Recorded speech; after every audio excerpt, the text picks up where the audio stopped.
In Pakistan, a bomb explodes amid celebrations of a religious holiday, killing dozens. Authorities say no group has claimed responsibility for the act. More details on this later in the news.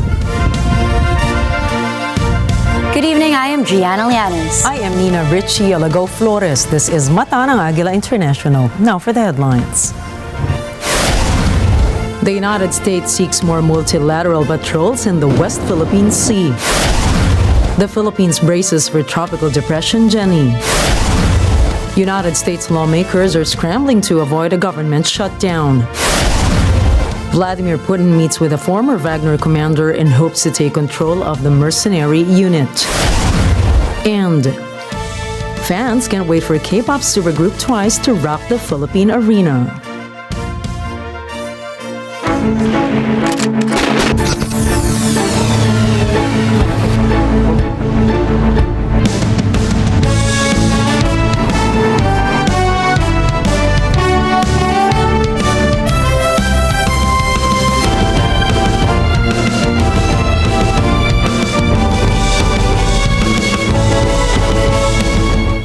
The Department of Labor and Employment, or DOLE, anticipates that more regional wage boards will approve minimum pay hikes for private sector workers in the coming months. To date, 6 wage boards have already implemented wage increases, including the National Capital Region, Calabarzon, Central Visayas, Cagayan Valley, Central Luzon, and Soc-Sargen. DOLE has communicated that hearings on wage hikes are presently underway in collaboration with stakeholders, including workers, investors, and other government agencies. The Commission on Elections has formalized a memorandum of agreement with the Department of National Defense and the Armed Forces of the Philippines, or AFP, to guarantee safe and peaceful elections on the 30th of October. All 3 agencies will collaborate in monitoring voting areas for the Barangay and Sangguniang Kabataan elections and supporting Kontra Bigay, the campaign against vote buying and vote selling.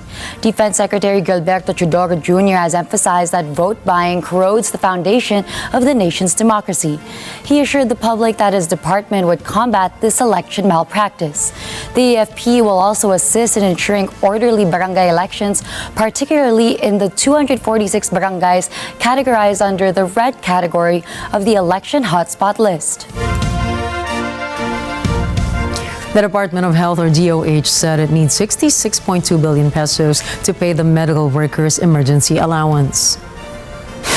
Health Undersecretary Maria Rosario Vergeire previously urged the Department of Budget and Management, or DBM, for an additional fund. This was during the Senate hearing on the Health Department's proposed 2024 budget. Vergeire noted that the Budget Department only provided DOH 46.8 billion pesos as funds from 2022 till this year. Until the Health Department's 2024 proposed budget, 19.9 billion pesos has been allotted as additional payment for the health workers' allowance.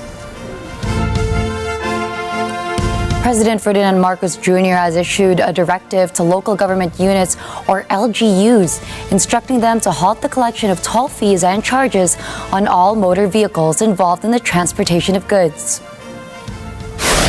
The executive order issued by the president explicitly states that vehicles responsible for transporting merchandise are now exempt from pass-through fees while traversing national roads and other routes not constructed and financed by LGUs. This move is aimed at enhancing the efficiency of goods transportation, ultimately rejuvenating local industries and avoiding additional logistic costs often paid by the consumer.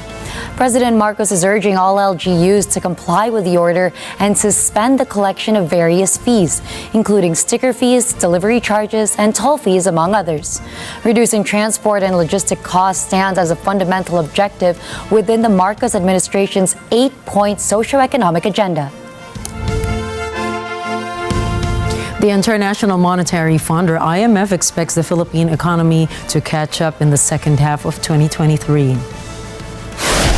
IMF officials also project that the country will have faster growth in 2024 despite signs of a global slowdown.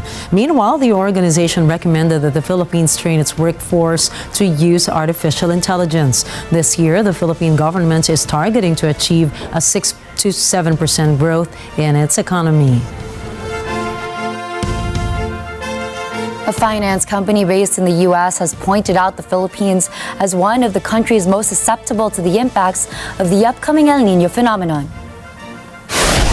According to research by Msci, governments with poor scores and financial governance risks and physical vulnerability might struggle to provide adequate financial relief, potentially resulting in loss and damage. The Philippines' economic growth has demonstrated a lower than expected 4.3% in the second quarter, bringing the year-to-date growth to 5.3%, falling short of the projected 6 to 7%. This puts the country as one of the most vulnerable to negative effects from El Niño, along with the rest of Southeast Asia, South America, and parts of Sub-Saharan Africa. Msci further underscores the necessity for governments to augment relief spending, creating a safety net for citizens during the El Niño event to mitigate potential loss and damage.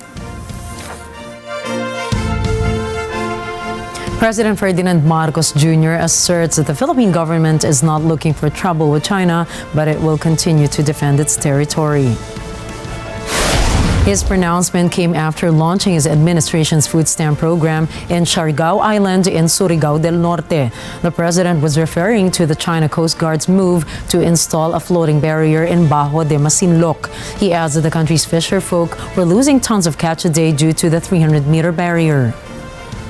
But in terms of taking down the barrier, I don't see what else we could do. Dahil talaga yung mga fishermen. Nung pinutol yung tali, yung nakapasok na fisherman, nung araw na yun, nakahuli sila ng 164 tons na isda. So, sa isang araw pa lang yun.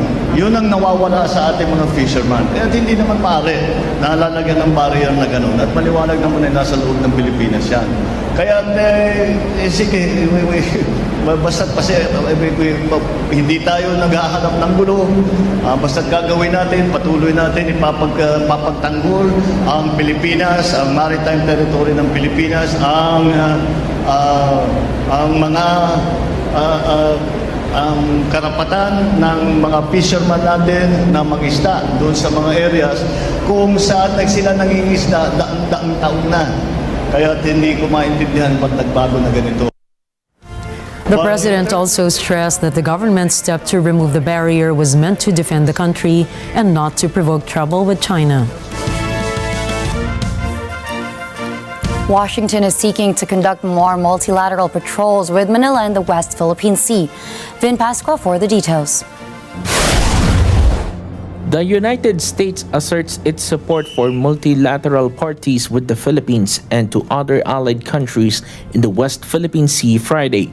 Deputy Assistant Secretary of U.S. Defense for South and Southeast Asia Lindsay Ford reaffirms this. She notes that U.S. was able to hold its inaugural defense dialogue with Japan and the Philippines last year. Philippine Ambassador to the U.S., Jose Manuel Romualdez, previously said that Washington is ready to conduct as well as implement proposed patrols with the Philippines and other like-minded nations. Presidents Ferdinand Marcos Jr. and Joe Biden said in a recent statement that they are looking forward to multilateral cooperation with countries like Australia to ensure regional security. Vin Pasqua reporting for Mata ng Agila International. Trusted, connected, on point. Pag-asa spots the eye of Tropical Depression Jenny at 1,400 kilometers east of southern Luzon as of 5 p.m. today. Jenny is moving west at 20 kilometers per hour with maximum sustained winds of 45 kilometers per hour near the center with gustiness of up to 55 kilometers per hour. The State Weather Bureau has yet to raise storm wind signals in other parts of the country. The weather agency forecasts Jenny to intensify and develop into a tropical storm by tomorrow. Coming up, the United States looms for its fourth partial government shutdown. Russian President Vladimir Putin meets former Wagner commander Andrei Troshev. And Manipur chief minister vows to punish killers of 2 Indian students. Stay tuned, Mata ng Agila International will return for more global news.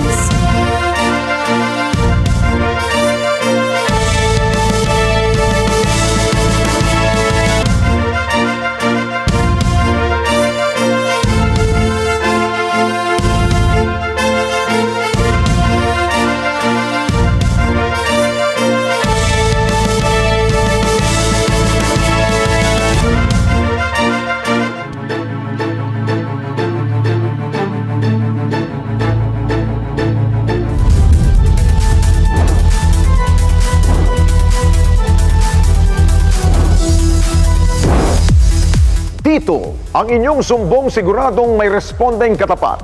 Hindi nagdadalawang isip na tumulong sino man ang nangangailangan. Expose, Wiper Boys sa lungsod ng Makati, nagkalat ang kanilang modus ibubuking. May level up na sila. Pupunta na sila doon sa bagay na hindi naman dapat nilang ginagawa. Exclusive, jumper na perwisyo sa ilang residente sa Tondo, Maynila, inireklamo. Kailangan magbantay pa kami 24 hours para mahuli sila. Isa pang exclusive, ilan sa mga napiling individual na tutulungan ng responding ka-kings makikilala na. Sabado, alas 6 hanggang alas 7 ng gabi, ito ang Responde, Mata ng Mamamayan.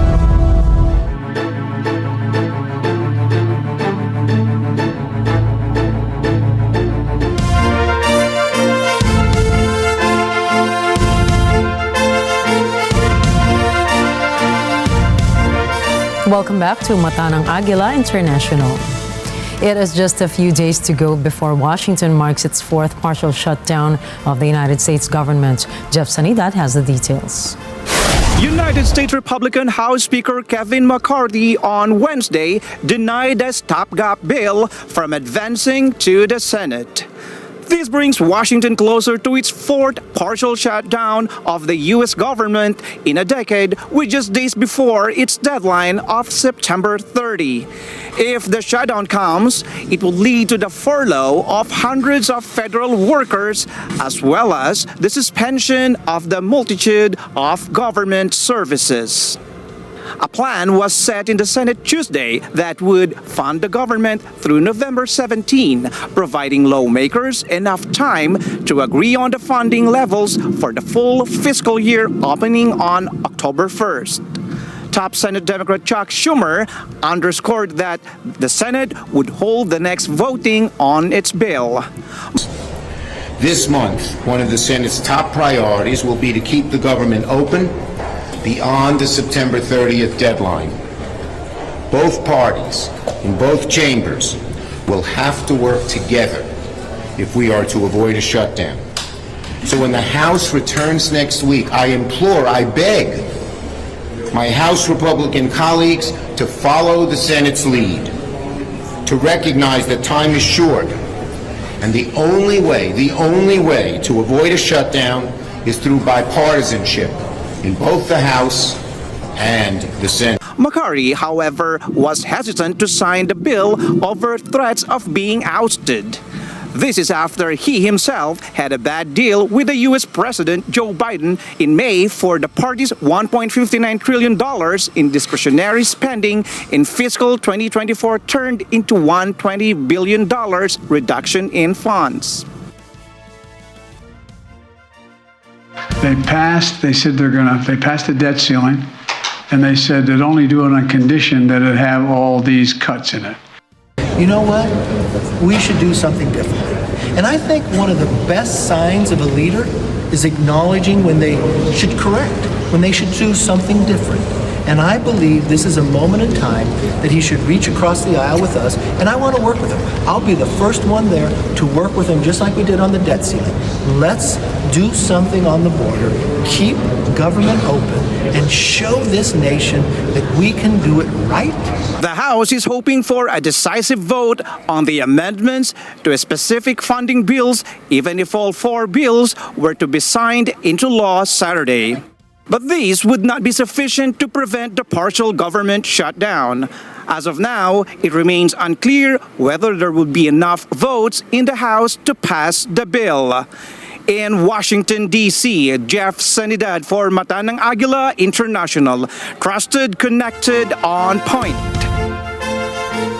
Headed toward a probable government shutdown this weekend, the United States sees no way out of a deadlock in Congress.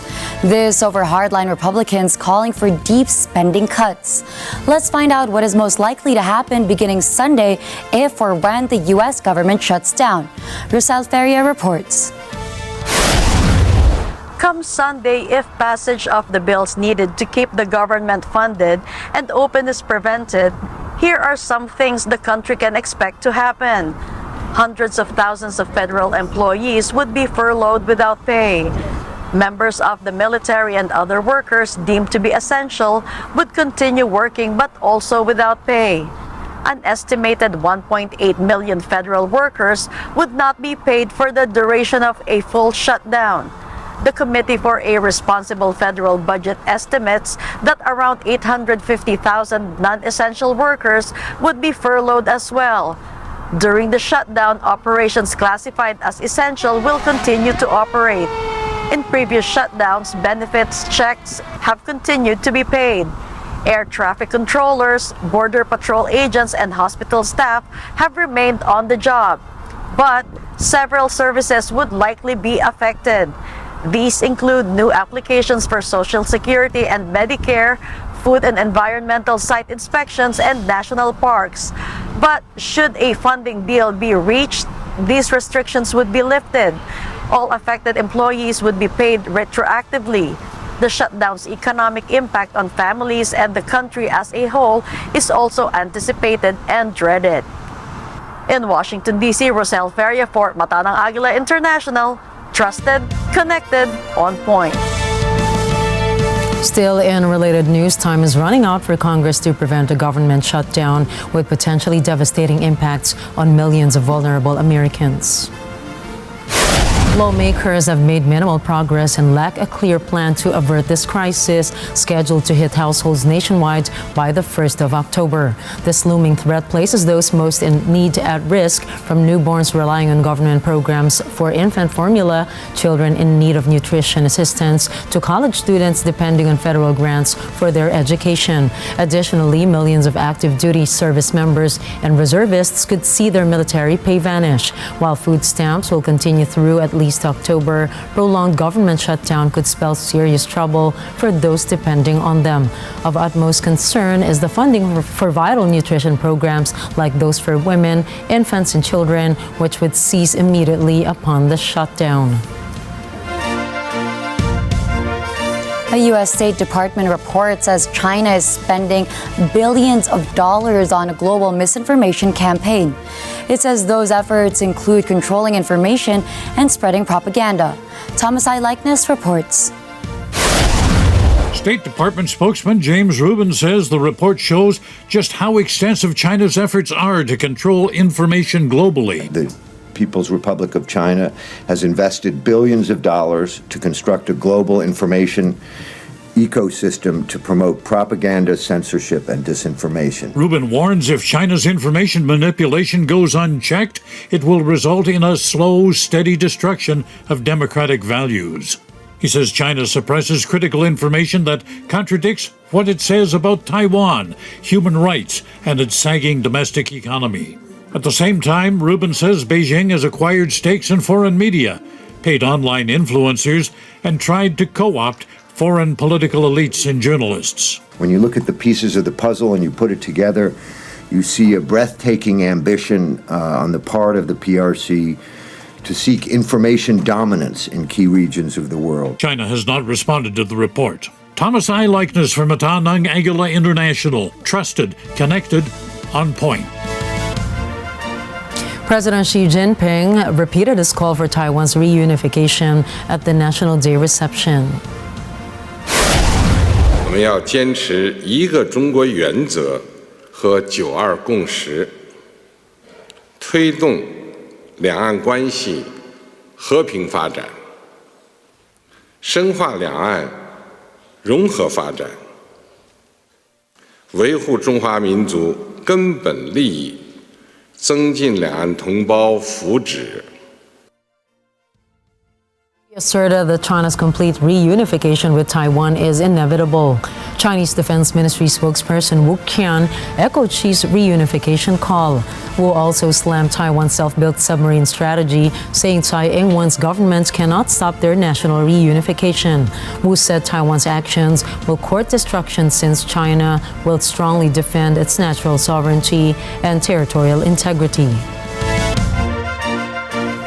SpaceX has signed its first contract with the Pentagon to provide satellite services as part of its new Starshield program.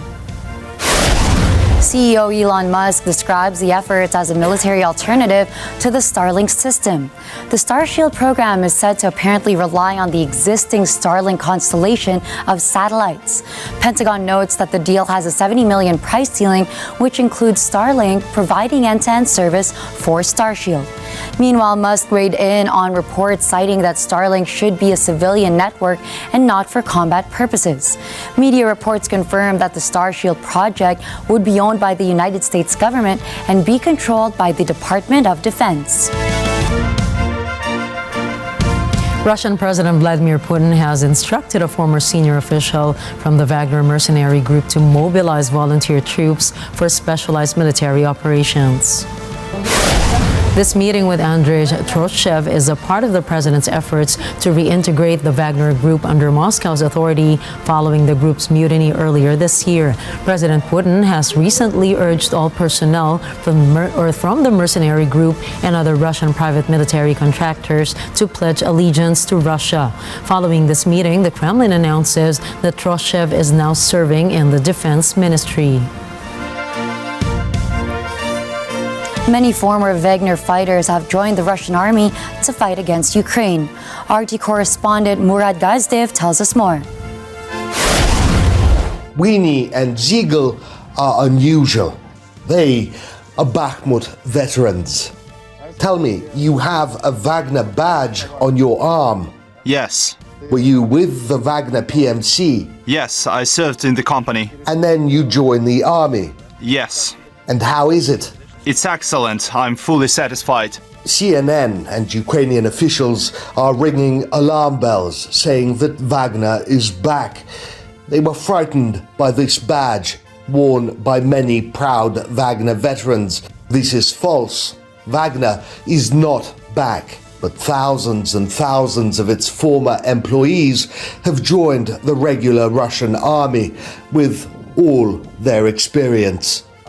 Did many come with you? Yes, many of the guys who fought in Wagner transferred to the army. Not only our regiment, but others too. How does the situation here compare to Bakhmut? Compared to Bakhmut, the difference is night and day when the battle raged. In Kremenaya and along most of the front, a semi-lull has settled. Ukraine's failed summer offensive has seemingly sapped its enthusiasm for war. There are less attacks, fewer barrages, a lethargy to the Ukrainian army, tell us troops. One, Western cash and missiles may be hard-pressed to cure.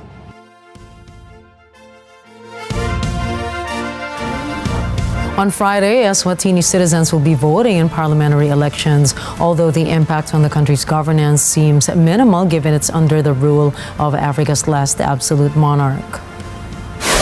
King Msci III has maintained control over the southern African kingdom since 1986, inheriting the throne from his father, Sobhuza II. The House of Assembly comprises independent candidates possessing the authority to offer suggestions to the king, though he retains the freedom to disregard them. Despite this, Msci denies being an autocrat and openly embraces using public funds to sustain his opulent lifestyle.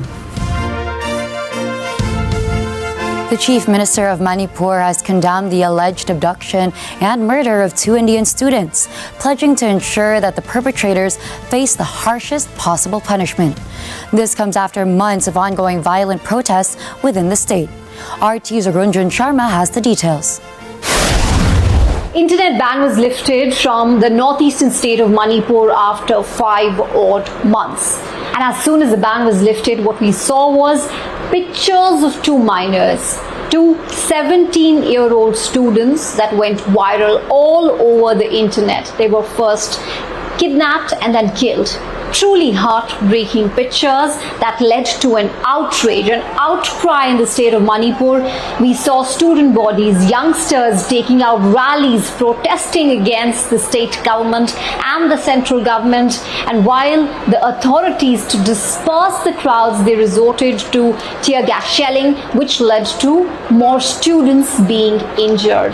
Now it's been nearly 5 months, more than 150 people injured, over 50,000 people displaced, and yet Manipur is still burning. And which is why when the Chief Minister of Manipur says that nobody will be spared, many are starting to believe that these are false assurances and it's just lip service. Because despite 5 months gone, everything is not well in Manipur. Violence is erupting every other day. Students, youngsters, now they've picked up arms simply because they don't trust the government to do its job, which is to protect them. Now, the genesis of Manipur violence, remember, it's decades old. It's the two community, the majority Meitei community and the minority Kuki community fighting each other. But it's also the very fact that Manipur is home to one of longest running insurgencies in South Asia. So yes, lots of complexities, but many feel that a lot could have been done. And despite this decade-long violence, the fresh round of violence that we've seen this year in 2023 has particularly been worrisome, and it particularly has gone out of control. Manipur has now become a classic example of a failed state. Secretary of State Antony Blinken met with Indian External Affairs Minister Subrahmanyam in Washington. U.S. Department of State has disclosed that the two top officials discussed a wide range of issues. This includes key outcomes of India's G20 presidency, as well as the establishment of the India-Middle East-Europe Economic Corridor. Blinken and Jaishankar reaffirmed Washington and New Delhi's cooperation ahead of the upcoming 2+2 dialogue between states. Former United States President Donald Trump's bid to delay a civil fraud trial against him has been rejected by the appeals court. New York Judge Arthur Engoron ruled that Trump was liable for business fraud. The decision also meant the trial against Trump and 3 of his adult children will begin on Monday. The civil fraud case arose from New York Attorney General Letitia James' accusation that the former president, his children, and the Trump Organization inflated the value of their properties by more than $2 billion to suit the needs of their business. But Trump and the other defendants have argued that they never committed fraud. Since the case is a bench trial, then it will be decided not by a jury, but by Judge Engoron. The judge said it could take as long as 3 months to hear the case. The civil fraud case is one of several legal battles Trump is facing. He's also facing criminal charges over election interference and handling of classified documents in his Mar-a-Lago residence. House Republicans leading the impeachment hearing against United States President Joe Biden detailed foreign payments to members of his family. The chairman of the Oversight, Judiciary, and Ways and Means Committees said they have a mountain of evidence that will show that Biden abused his public office for his family's financial gain. Stupidity. Since assuming our Republican majority in January, the House Oversight and Accountability Committee has uncovered a mountain of evidence revealing how Joe Biden abused his public office for his family's financial gain. For years, President Biden has lied to the American people about his knowledge of and participation in his family's corrupt business schemes.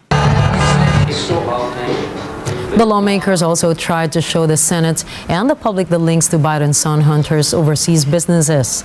But key witnesses to the hearing insisted they do not yet see hard evidence of impeachable offenses against Biden. We've received 2,000 pages of SARS reports the chairman subpoenaed. We've held hearings and conducted interviews with everybody from Hunter Biden's business partners to a federal agent assigned to that investigation, and still we found no evidence of wrongdoing by President Biden. If the Republicans had a smoking gun or even a dripping water pistol, they would be presenting it today, but they've got nothing on Joe Biden. To gather evidence, Oversight Chairman Representative James Comer issued subpoenas for additional banking records from the personal and business accounts of Hunter Biden and the president's brother, James Biden. Comer said the panel will continue to follow the money trail and promised evidence to provide accountability against Biden and his family. 20 small children, 6 educators. Up next, Religious holiday blast kills dozens in Pakistan. Student gunman kills at least 3 in Rotterdam mass shooting. And Elon Musk supports asylum border wall in the United States. Mata ng Agila International will be back after a short break.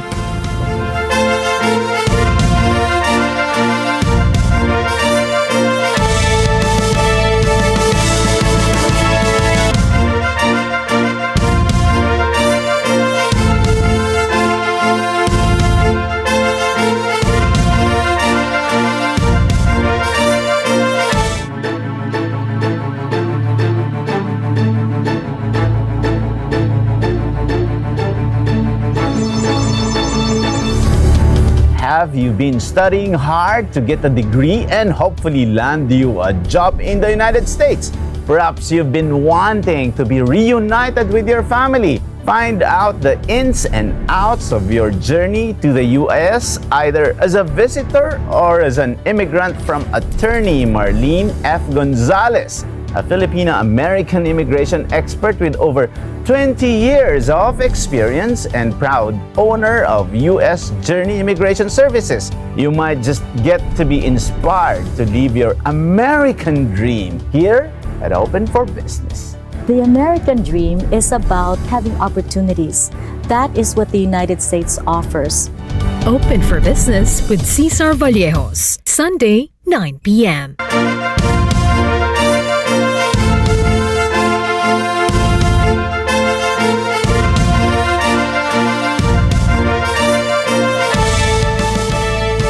In Pakistan, a bomb exploded and killed at least 52 people.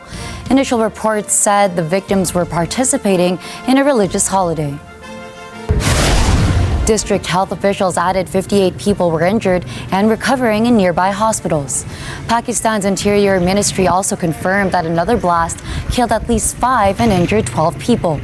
Authorities say the bomb explosions were carried out by terrorist elements.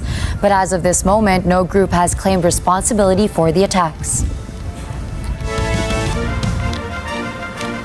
A 14-year-old student has been arrested after he went on a stabbing rampage Thursday at a school in southern Spain. The victims included three teachers and 2 students. Christian Fragata has more details. 4 of the 5 injured in a Spain school stabbing suffered minor wounds. The 5th, a teacher, required surgery for injuries to her eye. The violent attack happened shortly after classes began at the school in Andalusia. Police say the lad attacked 2 students before turning on a teacher, injuring her eye. He then ran to another classroom and continued his attack. Police eventually caught him on the 3rd floor of the school. Local media reported the suspect apparently pulled 2 knives out of his backpack and started shouting, "I'm going to kill you."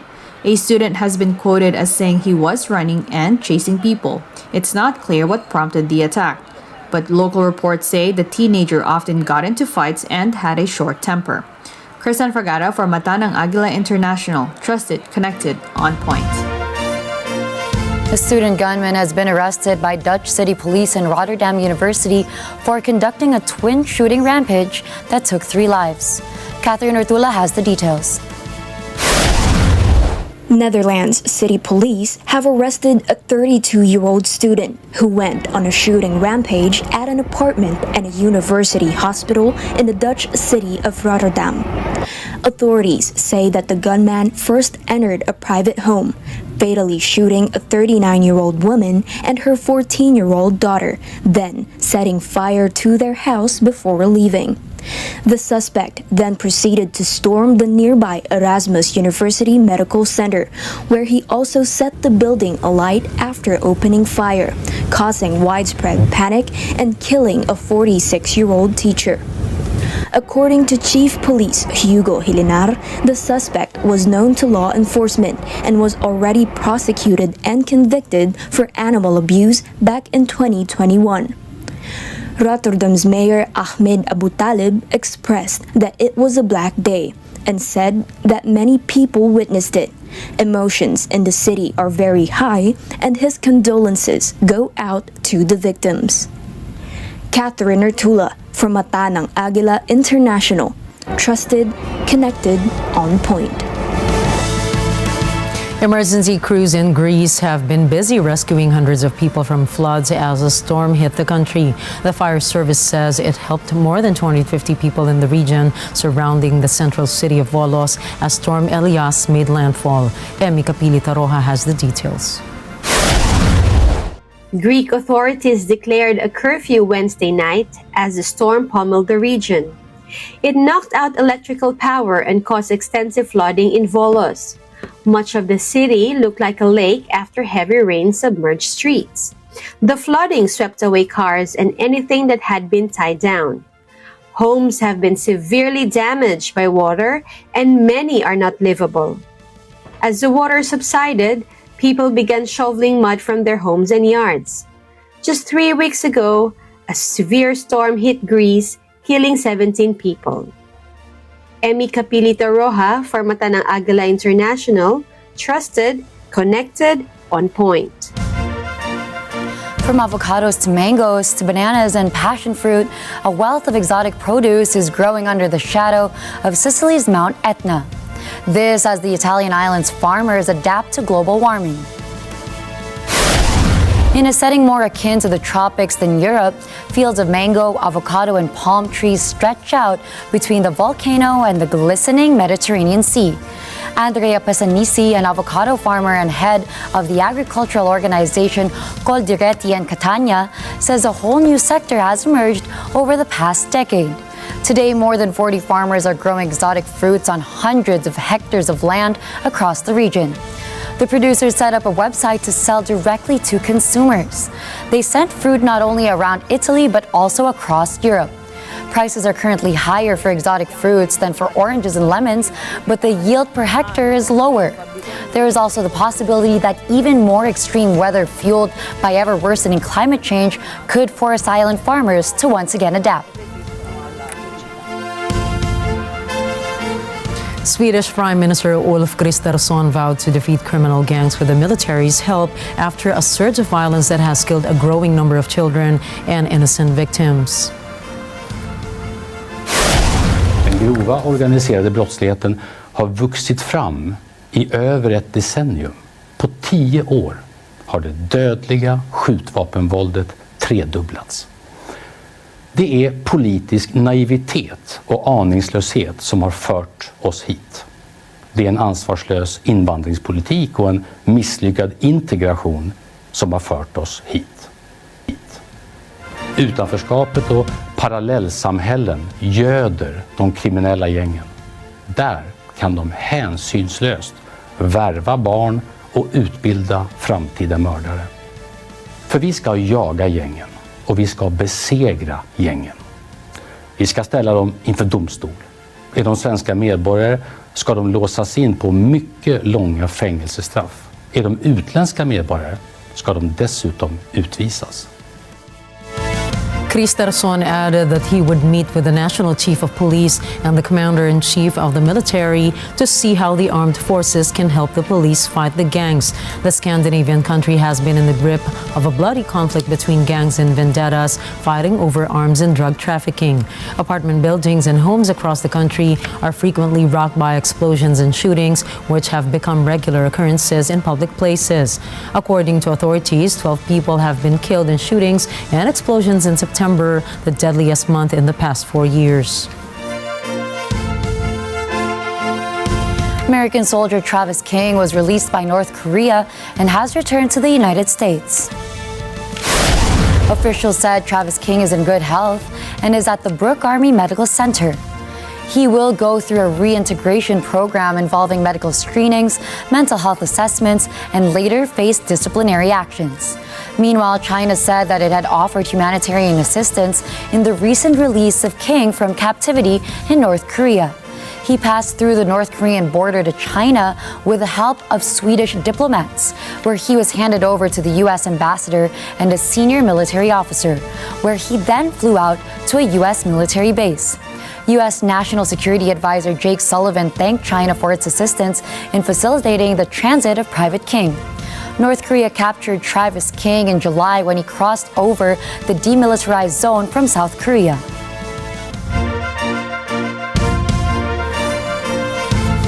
U.S. police officers have seized over 40 pounds of fentanyl, a potent opioid valued at nearly $1.5 million, just 6 blocks away from the daycare center where a 1-year-old child lost their life. Juan Gabriel Herrera Vargas abandoned a black and tan suitcase holding 13 rectangular kilogram bricks of fentanyl after being confronted by police officers who were monitoring him. He attempted to flee the scene but was later apprehended after being spotted leaving an apartment with another suitcase containing more of these drugs. He now faces charges of operating as a major trafficker, criminal possession of a controlled substance, and using drug paraphernalia. While it remains unclear if Vargas is linked to the daycare incident, local law enforcement is actively investigating this connection. Tech billionaire Elon Musk said he supports a border wall and asserted migrants need to produce a shred of evidence to receive asylum in the United States. Musk said gaining asylum status after illegally crossing the southern border is as easy as a quick Google search. He argued that the U.S. border needs to be secured, insisting that the issue is nonpartisan. Musk also pointed out that even the elected Democrat Party leaders of New York admit that the migrant issue is a severe crisis. The tech CEO comments came after he visited the crisis-hit Eagle Pass. The Texas town of just 28,000 people has been overwhelmed by migrants in recent days. Border crossing reportedly rose to 8,000 a day last week. Throughout the month of August, about 232,000 migrants made their way over the U.S.-Mexico border. Based on local reports, most of the asylum seekers are Venezuelans who say they had to leave their country due to economic collapse. Authorities have shut down bridges in an effort to cope with the surging migrant crisis.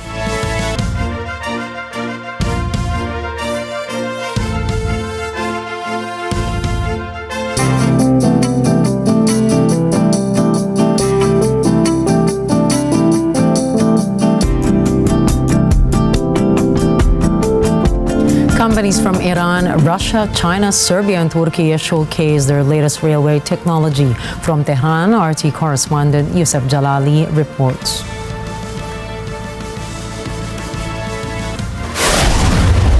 Water levels in the Amazon rainforest rivers are dangerously low. This is affecting people's access to food and water because the rivers are a major means of transportation. Already, more than 110,000 people are feeling the effects of the dry spell. Communities that depend on fishing are suffering. Water temperatures are too warm for the fish to survive in. Thousands of dead fish can be seen floating on many rivers, and the remains are contaminating drinking water. Brazil's Amazonas state has declared an environmental emergency and promises to distribute food, water, and personal hygiene kits to those in need.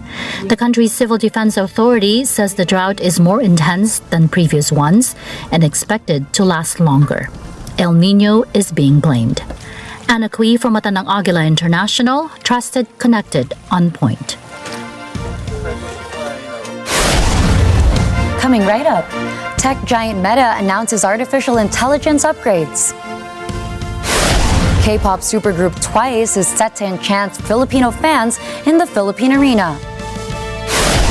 And we have movies that you can catch this weekend. Catch more news in business, tech, and entertainment when we return.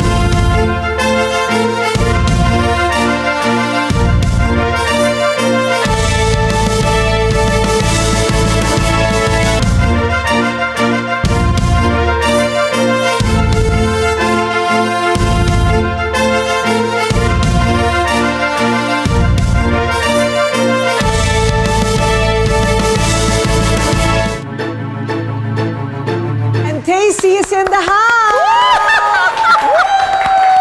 And here is the latest weather report from Pag-asa. Panoramic phantasmagoric accumulation of global atmospheric allegiance for Southeast Asia, America, Africa, Antarctica, Australia, etc., etc. Pag-asa. Everything na what we are now nakatanim sa childhood. 50 pesos sweldo iniipon para makatulong sa mga kapatid. Yung bank account mo hindi mo pwede itong galawin kasi tinatago natin to para sa pag-aaral ng iba mong kapatid. Nagustuhan mo talaga yung buhay ng performance. Ang unang introduction ko sa live theater ay sa likod ng Clover Theater. Alam mo kung anong dala-dala ko? Mga bra at panty na ititinda pa namin ng nanay ko after ng recording. When I went into showbiz, I packaged myself as a glamorous comedian. Hindi ako yung nadudula sa banana peel. Hindi ako yung parang toothless na ano. Pagpasok kong gano'n, nag-gym ako. Mataba na lang ako ngayon kasi tumatanda na. But noon, talaga sabi ni Pecky Galiaga, talaga bang gusto mong mag-one-woman show ka? And I'm still here. I'll be here for a long time.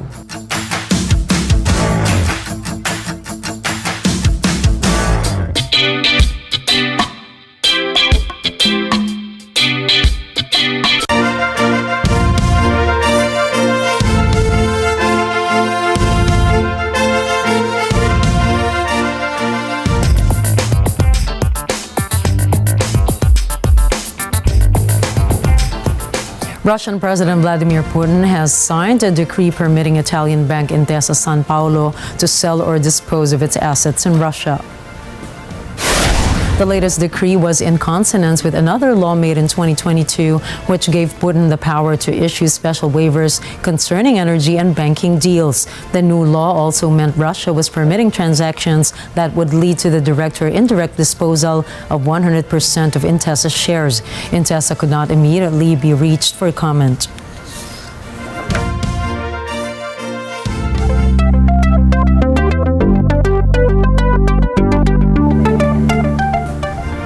A group of scientists and researchers developed tree-hugging artificial intelligence to combat illegal deforestation in the Amazon forest. Christina Aguirre has the details.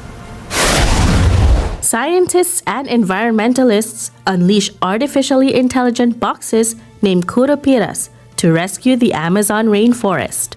These small wireless weapons are tied to tree trunks to detect sounds of chainsaws, tractors, or anything that could cause deforestation. Fez uma imersão, a gente gravou áudios, de motosserra e tratores dentro da floresta durante o início do projeto. E aí todos esses áudios que foram coletados foram passados para a equipe de ar para fazer o treinamento desses áudios. Ou seja, para que quando fosse embarcado dentro do dispositivo, ele de fato reconhecesse apenas esses áudios e não sons característicos da floresta, que são animais, vegetação, chuva. Once identified, Curopira could send details of the threat to a central point.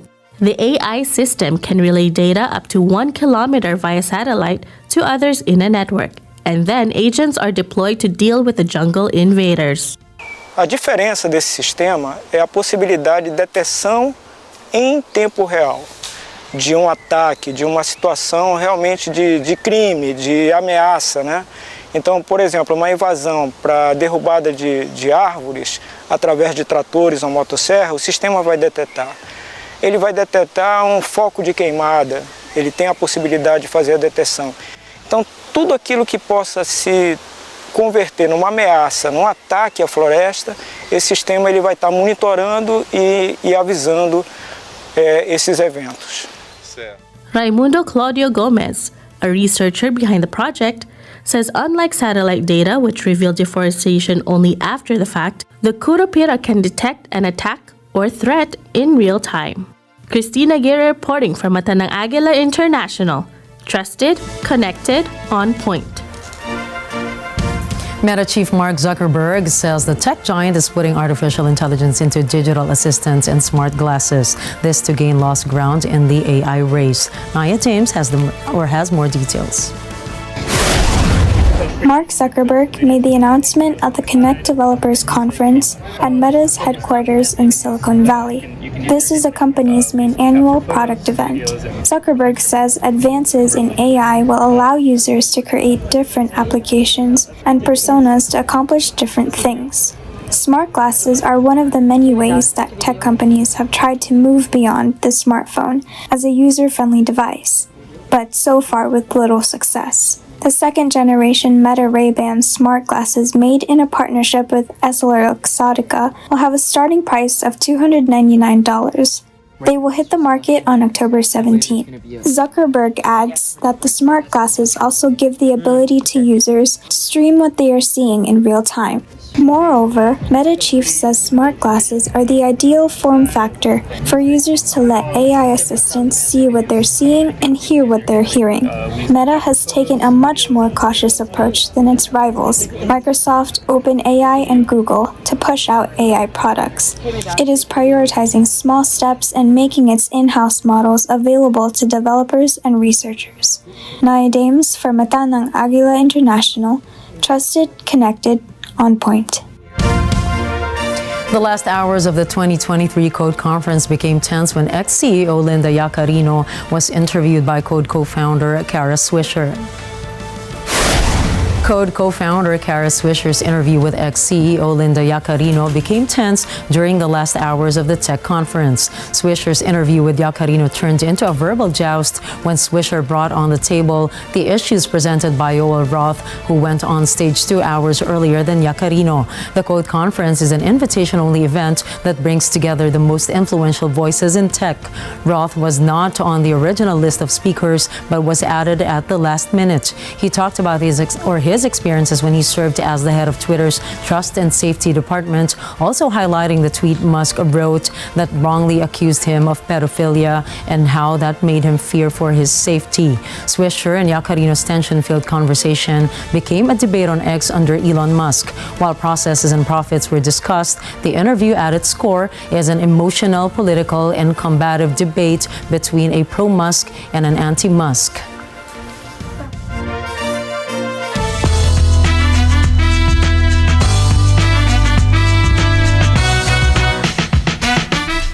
K-pop supergroup Twice is going to rock the world's largest indoor arena, the Philippine Arena, this weekend. Twice's 5th world tour, Ready to Be, is scheduled for a 2-night concert over demands of once as tickets were sold out. The South Korean girl group consists of talented members Nayeon, Jungyeon, Momo, Sana, Jihyo, Mina, Dahyun, Chaeyoung, and Zooey. Twice was formed by talent agency giant JYP Entertainment in 2015. The group rose to domestic fame with their single Cheer Up in 2016. JYP, however, earlier announced that Twice's Chaeyoung would be sitting out for the coming concerts due to health issues. Universal Pictures and Apple Films released the first trailer for its new spy thriller Argylle. What at first appears to be a straightforward spy thriller featuring Cavill's agent Argylle and a femme fatale played by Dua Lipa actually turns out to be a scene from a best-selling book by novelist Ellie Conway, played by Bryce Dallas Howard. Now, fiction and reality begin to merge when the author is targeted by various deadly figures from the underground world of espionage. Alongside Cavill, Dua Lipa, and Howard, the film's all-star cast includes Sam Rockwell, Bryan Cranston, Catherine O'Hara, John Cena, Ariana DeBose, and Samuel L. Jackson. Directed by Matthew Vaughn, known for his Kingsman movies, Sargal will be in theaters on February 2, 2024. And now that it's the weekend again, here's another movie you might want to watch. Let's hear what Stephanie Mayo has to say. Wes Anderson's 2023 short film, The Wonderful Story of Henry Sugar, is a rich, whimsical cinematic experience in short format. Just clocking in at 39 minutes, this 2023 American short is based on the 1977 short story of the same title by Roald Dahl. It is Anderson's second film adaptation of a Dahl work following Fantastic Mr. Fox in 2009. The short, with a powerhouse cast ensemble headed by Benedict Cumberbatch as Henry Sugar, flanked by Ralph Fiennes, Dev Patel, and Ben Kingsley, follows a rich man who, for material gain, learns a technique from a guru who could see without using his eyes. Anderson once again showcases his distinctive style, which complements Dahl's flavorful story. Charming, well acted, but not too saccharine, catch The Wonderful Story of Henry Sugar on Netflix. Stephanie Mayo for Mata ng Agila International, trusted, connected, on point. Definitely something to look forward to. Yeah. But as of right now, it's Friday! Yay, it's the weekend! Friday. Yes! And to end the week, here's a quote from American rapper, philosopher, and MIT professor Lupe Fiasco. I trust people to be human. Sometimes you do things that make amazing amounts of sense. Sometimes you do things that don't make any sense whatsoever. I am a victim of the latter. Sometimes we just do things that doesn't make any sense. Definitely. But I love that. I love making mistakes as well and learning from it. I think all the craziness, the moments of sanity, all those things put together are what make us human. That's motivation for us to really just enjoy this weekend. Definitely. Let loose, have fun. And that's a wrap for tonight's news. Catch the latest updates on our social media channels. I am Gianna Llanes. I am Nina Richie Alagao-Flores, wishing you all a great weekend. This is Mata ng Agila International, trusted, connected, on point.